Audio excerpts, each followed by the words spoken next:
નમસ્કાર મિત્રો, તમારા ગામથી દુનિયા સુધીના સાચા, સચોટ અને વિશ્વસનીય તાજા સમાચાર જાણવા માટે ગામથી ગ્લોબલ ન્યૂઝને સબસ્ક્રાઇબ કરો અને વિડીયોને લાઇક આપો। હવે જોઈએ મુખ્ય સમાચાર।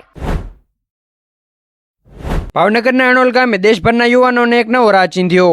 રાજ્યપાલ આચાર્ય દેવવ્રત અને કેન્દ્રીય મંત્રી મનસુખ માંડવિયાએ અહીં યુવાનો સાથે ખાસ સંવાદ કર્યો। 11 દિવસથી ગ્રામ જીવન જીવતા પરપ્રાંતીય યુવાનોએ કહ્યું, સાચો પરિવાર અને પ્રેમ શું છે તે અમને અણોલ ગામે શીખવ્યું। અહીં દરેક ઘર એક પરિવાર બની ગયું હતું। રાજ્યપાલે આ સમરસતાનો વિચાર સમગ્ર દેશમાં ફેલાવવા યુવાનોને અનુરોધ કર્યો છે। સમગ્ર દેશ માટે આ એક પ્રેરણાદાયી ઘટના છે।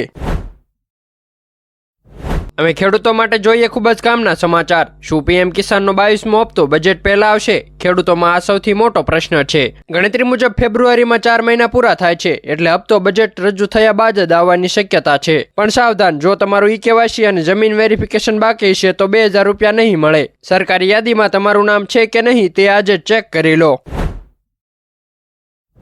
કચ્છમાં ફરી ધરાધ્રુજી। ગઈકાલે વહેલી સવારે રાપર પંથકમાં ભૂકંપનો આંચકો આવતા લોકોમાં ફફડાટ ફેલાયો છે। ગઈકાલે સવારે 2:05:47 વાગ્યે 2.5ની તીવ્રતાનો આંચકો નોંધાયો હતો, જેનું કેન્દ્ર બિંદુ રાપરથી 19 કિલોમીટર દૂર હતું। અવારનવાર આવતા આંચકાને કારણે લોકો ગભરાઈને ઘરની બહાર દોડી આવ્યા હતા। ઉલ્લેખનીય છે કે ડિસેમ્બરમાં પણ અહીં 4.6ની તીવ્રતાનો મોટો આંચકો આવ્યો હતો।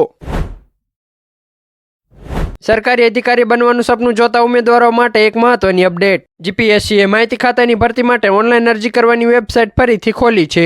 જાહેરાત ક્રમાંક 45 હેઠળ નાયબ માહિતી નિયામક વર્ગ 1 અને સહાયક માહિતી નિયામક સંપાદન વર્ગ 2 માટે જે ઉમેદવારોને ફોર્મ ભરવાના બાકી રહી ગયા હતા તેઓ હવે 22 જાન્યુઆરી રાતના 12 વાગ્યા સુધી અરજી કરી શકશે। આ છેલ્લી તક છે, એટલે ઓજાસ વેબસાઇટ પર જઈને આજે જ ફોર્મ ભરી દેજો।